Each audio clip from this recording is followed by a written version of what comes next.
My beloved, gather round and lend your heart to the rhythm of heaven's voice. For the trumpet of the Lord has sounded, not in thunder or in terror, but in whisper, in warmth, and in promise. He speaks not to alarm, but to awaken, not to startle, but to strengthen. And I tell you now, as surely as the sun rises faithful each morning, God said before July 14th, 5 divine movements shall unfold, 5 shifts, 5 signs, 5 sacred stirrings in the soul and in the earth. Let your ears be anointed to hear. Let your heart be soft clay in the potter's hand. For he who said, "Let there be light," has again spoken light into this darkened world. Ah, yes, child, let me tell you something about chains. They don't always rattle like metal in the dungeon. No, sometimes chains are made of silence, of trauma unspoken, of pain packed neatly behind a Sunday smile. You wear them and you walk with them, pretending they're not there. But oh, how they weigh you down. And the Lord, yes, the Lord himself, is saying now, he's declaring it over your life before the 14th day of July. That chain will break before it breaks you. Now don't look to the left or to the right. This word is for you, beloved. This is not just a prophecy, this is a promise. You've carried something that was never yours to keep, a burden that belonged to yesterday, but it followed you into your today and threatened to haunt your tomorrow.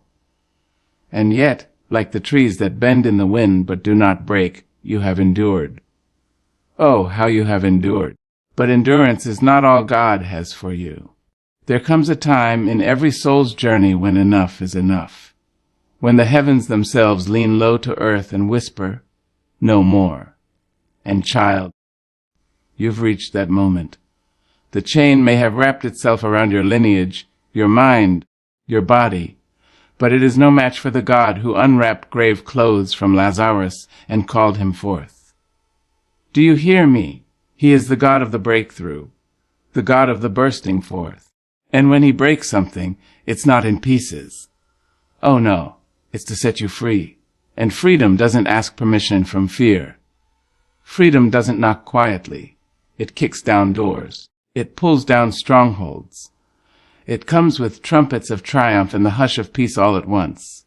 You see, chains don't always start big. Sometimes they begin as tiny compromises. A relationship you stayed in too long. A job that slowly choked your soul. A word spoken in childhood that told you weren't enough. And somewhere along the way, it grew. Like ivy around your dreams, it climbed and coiled and told you to sit down when God said rise. But child, the same God who saw Hagar in the desert, who heard Hannah in the temple, who visited Mary in Nazareth, sees you now. He sees how tired your soul is of fighting battles no one claps for, how weary you are of smiling through shackles. And he says, not with suggestion, but with holy certainty, that chain is breaking. Before July 14 it shall be so. And the breaking won't be quiet. It will echo in the spirit. It will rattle the routines of those who thought you'd always be bound. There will be people who don't recognize you when you walk without that chain.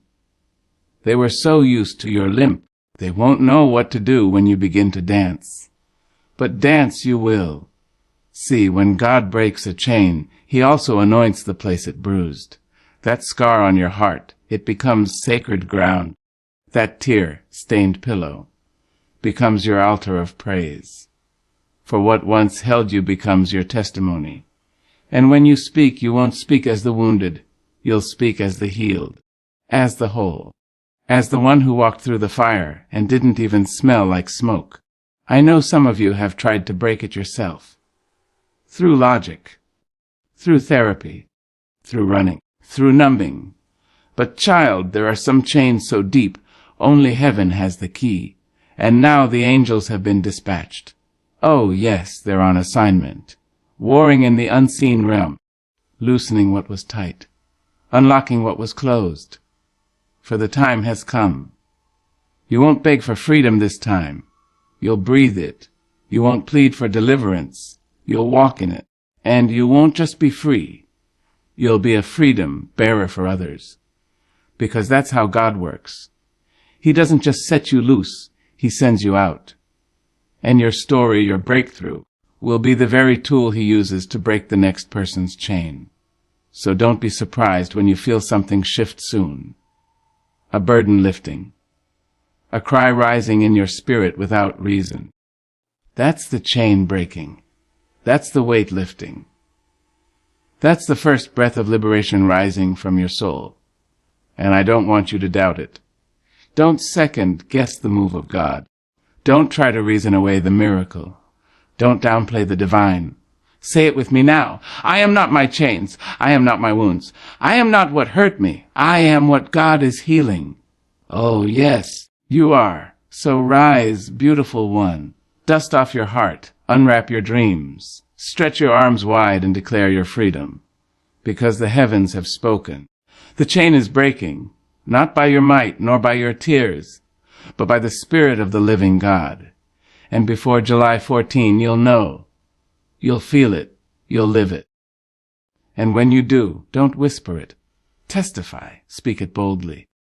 Let the world know that the chain didn't win, that the devil didn't get the last word, that God is still the deliverer of those who dare to believe.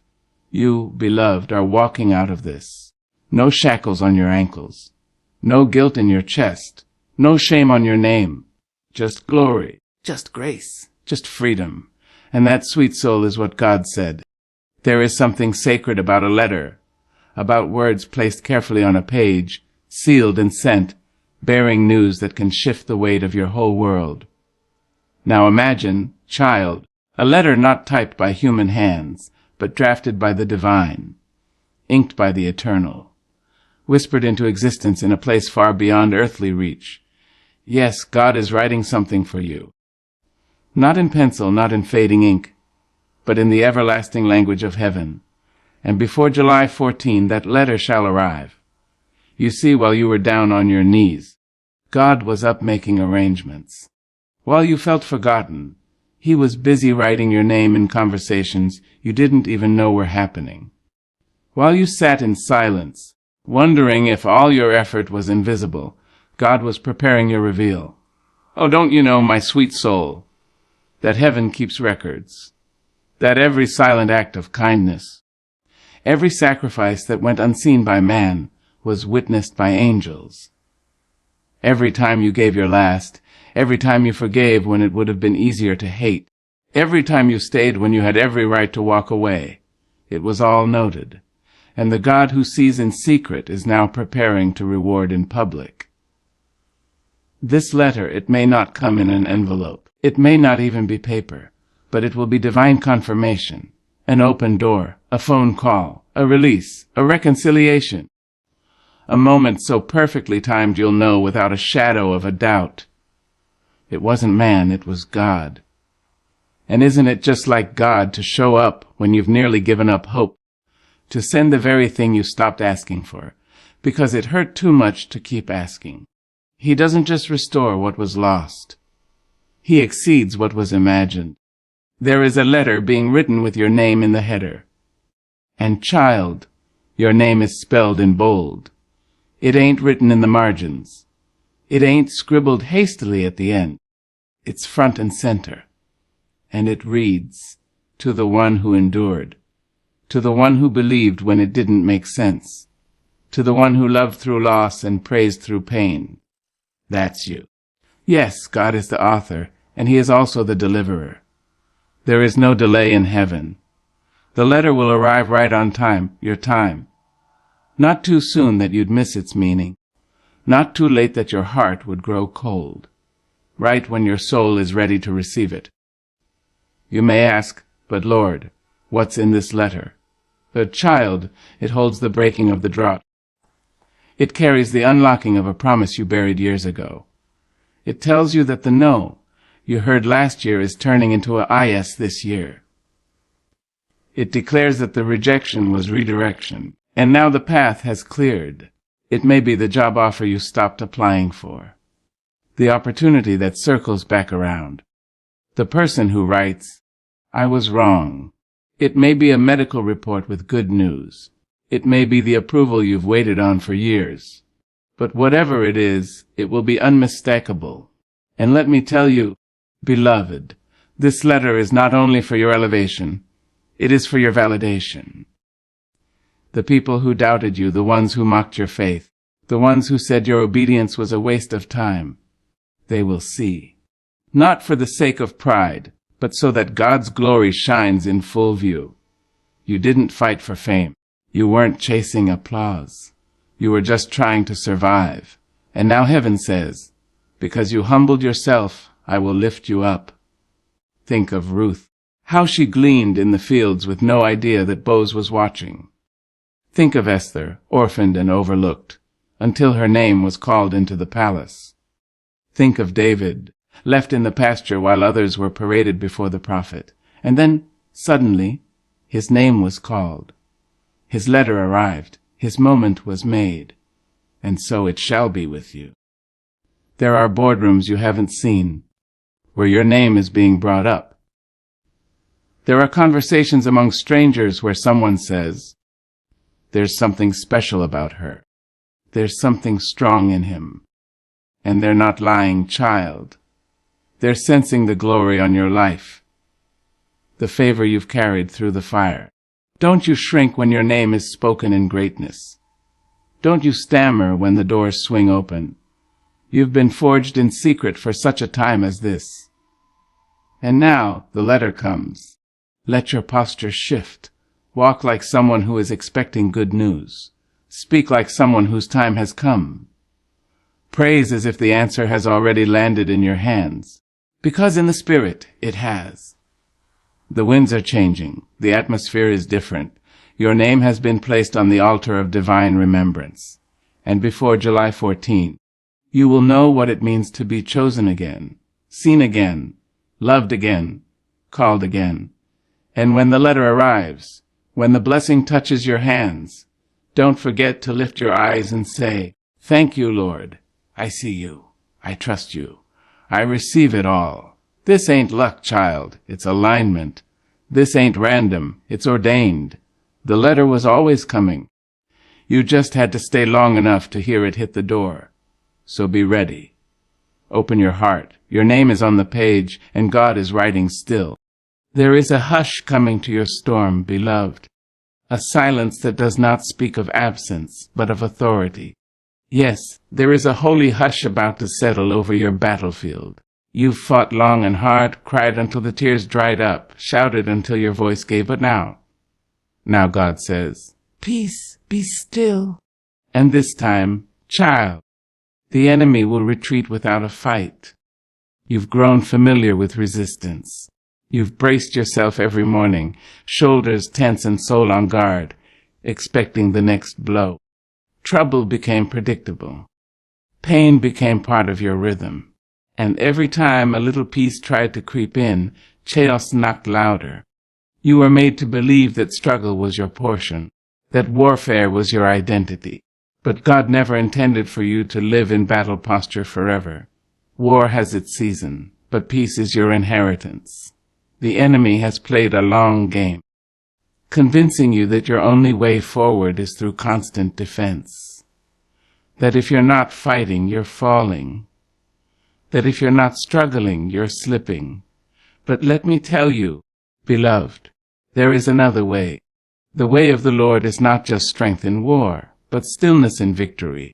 And now, heaven has issued the ordered ceasefire, not because the battle is over, but because God has stepped into it. There is something powerful, something majestic, about a God who doesn't always roar, but can win with a whisper. He doesn't always break things to move mountains. Sometimes he just speaks and mountains bow. Sometimes he doesn't fight back the enemy with fire, but with favor. And when that happens, child, you won't need to lift a hand. There's a quiet happening now in the spirit realm. Do you feel it? Do you sense it? That thing you've been bracing for. It's walking away. That drama you thought would erupt. It's deflating. That bitterness you thought would rise again. It's dissolving like sugar in rain, because sometimes the greatest revenge is not revenge at all. It is healing. It is silence. It is joy. It is your smile in the face of the one who said you'd never smile again. Oh, they watched you drag yourself through trials. They waited for you to quit. Some even whispered curses when you weren't looking. But the Lord heard them, and the Lord replied, not with anger, but with elevation. He said, watch what I do next. You won't even have to defend yourself this time. The accusations will fall apart. The lies will fall flat. The trap they set will catch their own foot.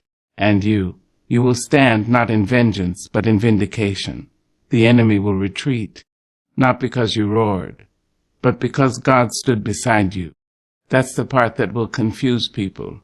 They won't understand how things just stopped, how the chaos got quiet, how the troublemaker backed off, how the affliction turned around, and you'll want to explain it, but you won't have to. The evidence will speak for itself. God is not just your protector. He is your silence. He is not just your sword. He is your shield. And in this season, He is sending peace as a weapon. Now don't mistake peace for weakness. Oh no. Peace is power. Peace makes the enemy nervous.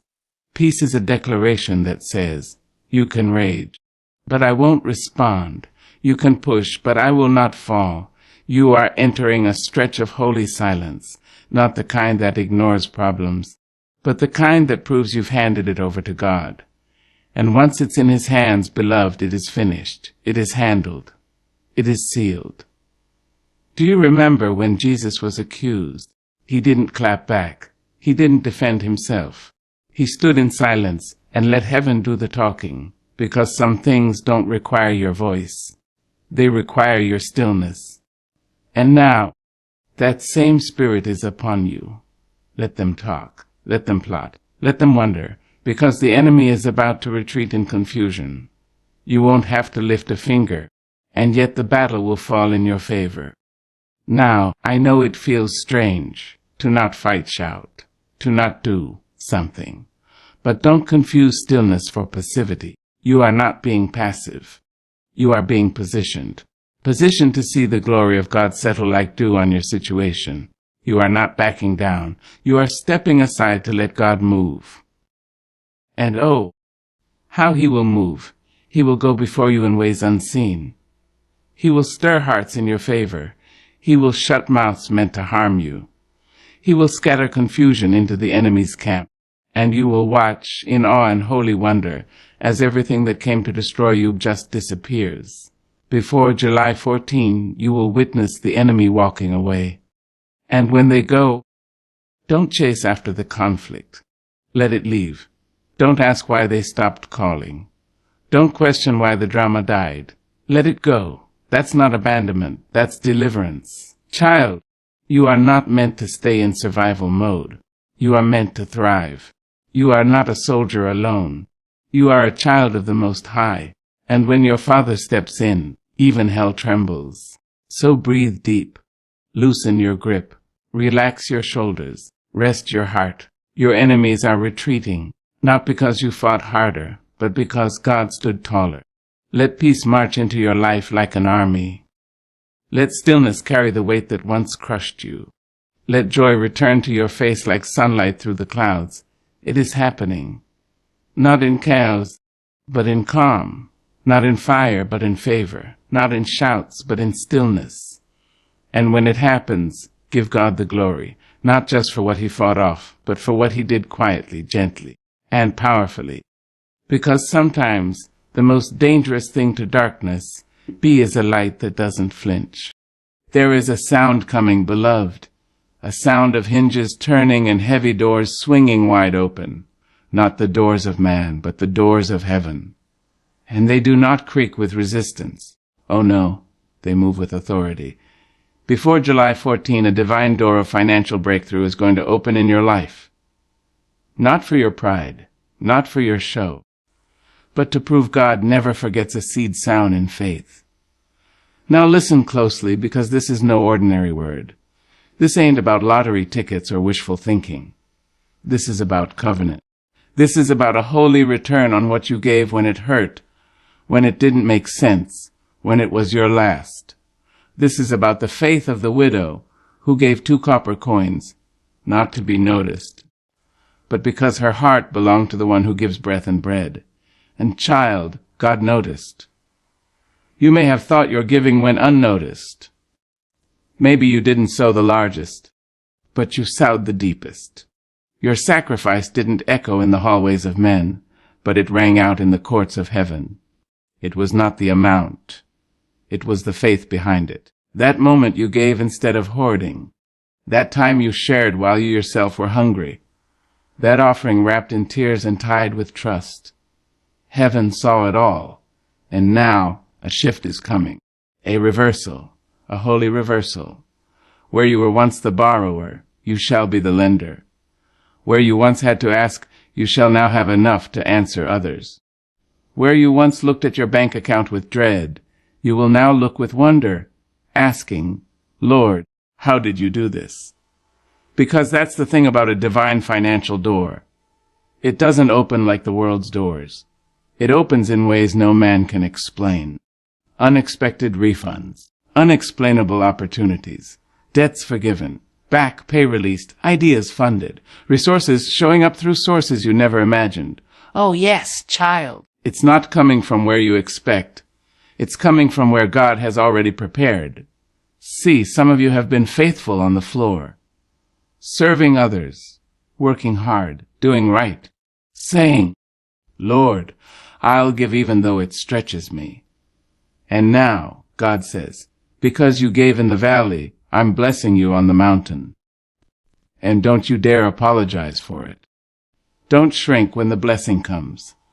Don't hide it to make others comfortable. You didn't steal it. You didn't scheme for it. You sowed for it. You wept for it. You believed for it. And now it's arriving, not as a trickle, but as a release. A pouring out that can only be explained by the hand of God. You remember Elijah and the widow, don't you? She was down to her last bit of flour and oil. She had already written her final chapter. But a prophet showed up, not to take, but to position her for increase. She fed him, and then the oil never ran out. That is the principle you are stepping into. Before July 14, something is going to shift in your finances. Not because of the economy, not because of your education, not because of who you know, but because of the heavenly economy, the system that says, give, and it shall be given unto you, pressed down, shaken together, and running over. Now, child, you've been pressing, you've been shaking, you've been emptying pockets and still praising. And now it's time for the running over. God is releasing finances. Yes, but not just for comfort, for kingdom purpose. You will be a conduit, a river through which blessings flow. He's not just giving to you, he's giving through you. Because he knows your heart, he knows you'll bless the broken, feed the hungry, support the ministry, lift up your neighbor, and live generously, not arrogantly. So don't be surprised when the call comes in, when the job opens up, when the grant is approved, when the door that was once locked now swings wide like it was never shut. That's the Lord's doing, and it will be marvelous in your eyes. You may find money where you didn't look before. You may get a check and say, this must be a mistake, but it won't be. It'll be divine correction, heaven balancing the books, making sure you receive what is owed from spiritual accounts you forgot you even had. And if you've been tithing, sowing, giving in secret, get ready for open reward, not because you demanded it, but because God declared it. The same God who said, bring the tithe into the storehouse, and I will open the windows of heaven, is still on the throne, still opening windows, still commanding blessing. And don't confuse this blessing with mere luxury.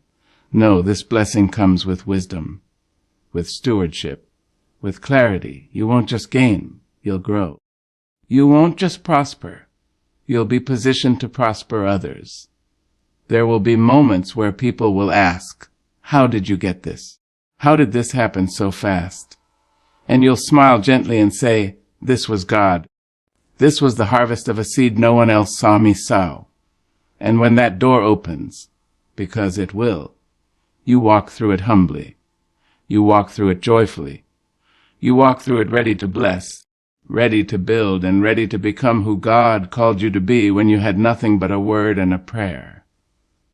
Because this is not just provision. It is proof. Proof that the God of Abraham is your God too. Proof that the giver of daily bread can also fund destiny. Proof that what you gave in tears is being returned in joy. And so, sweet soul, lift up your eyes. Lift up your heart. Stand with your palms open and your spirit expectant. Heaven is about to fund your faith. Before July 14, the door will open. And this time, you won't knock. It'll open because your name is already known on the other side. So be ready. Because when God funds a vision, there are no strings attached, only purpose, only power, and a testimony that says, "Look at what the Lord has done." There comes a time, child, when the pain must speak, not with groans or grief, but with revelation. There comes a moment when God says, "Now, let me show you why it had to happen." And that moment is coming to meet you like morning meets the dawn, gentle, faithful, and filled with light. Before July 14, you will understand. You will see the pattern in the pieces. You will lift your head and whisper through grateful tears, "Now I know." You see, beloved, life doesn't always come wrapped in answers. More often, it wraps us in questions. Why did they leave? Why did the door close? Why did the storm come when I was finally at peace? Why, Lord, why? And oh, how those questions echo. They dance in our minds in the midnight hours, circling like shadows. But still we walk, still we pray, still we trust, because that's what faith is. And yet, faith does not mean blindness. No. No. Faith walks ahead in the dark, but God does not leave you in the dark forever. He is a revealer, a teacher, a gentle hand on your back that eventually turns you around and says, "See there. See what I was doing. You were not wandering. You were being led. You were not punished. You were being prepared. You were not rejected. You were being redirected.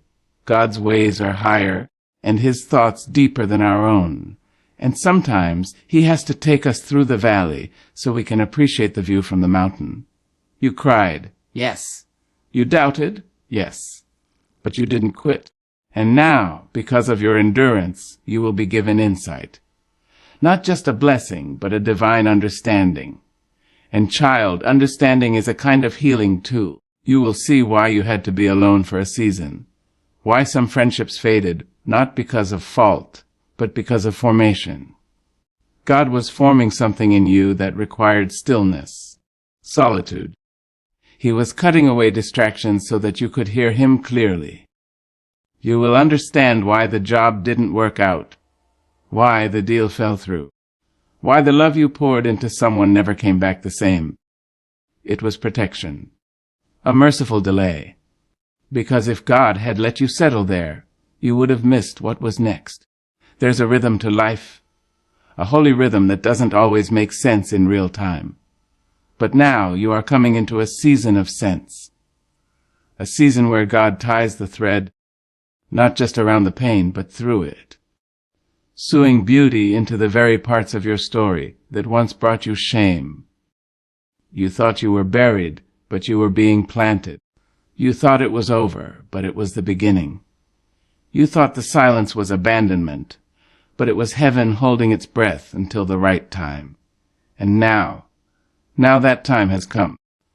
God is turning on the light. Not a spotlight, not a show, but a soft, sacred glow that makes things make sense. You will look back on the moments that almost broke you and see how they built you. The loss became your lesson. The pain became your platform. The rejection became the redirection that led you to the right door at the right time. Don't you see? God was writing something far more beautiful than you could have imagined. You were asking for relief, and He was building resilience. You were asking for quick answers, and He was writing a deeper revelation. And now it comes. You will find yourself in conversation and say, "I'm so glad that didn't work out." You will run into people who once wounded you, and there will be no sting, only peace.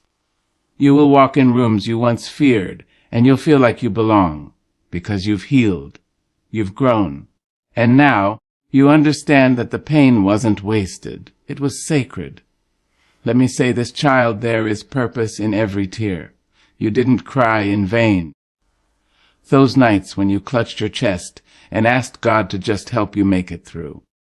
Those nights were not forgotten. They were recorded. And the God who sits high and looks low has come to repay your sorrow with clarity. Because that's what happens when you hold on. When you don't walk away from your assignment just because it hurts. When you don't let bitterness build a wall around your heart. When you say, God, I don't understand, but I trust you anyway. He honors that. And now, before July 14, you will see it. The picture is forming. The colors are blending. The pieces are locking into place. You will look at that season that once made you question everything, and you will smile. Not because it didn't hurt, but because it helped. It helped you find your voice. It helped you find your strength. It helped you lean on God, not man. It helped you realize that survival was not your story's end. It was just the beginning. And when it all comes together, when the clarity drops like dew on your soul, don't just keep it to yourself. Tell it. Speak it. Testify. Because someone else is still in there. Why? And your "now I see" might be the very light they need. This is not just your healing. It's your ministry. So breathe deep, beloved. Rest easy. The confusion is clearing. The ache is lifting. The burden is being replaced with wisdom. You will no longer ask, "Why me?" with despair. You'll ask it with awe, with reverence, with gratitude. Why me, Lord, that you chose to use me for this? And the answer will be whispered in your spirit like a lullaby to your soul, because I knew what was in you, and I knew what would come out of it. You are not broken. You are becoming. You are not lost. You are being led. And now, you are stepping into the understanding that brings everything together. Before July 14, child, you will know.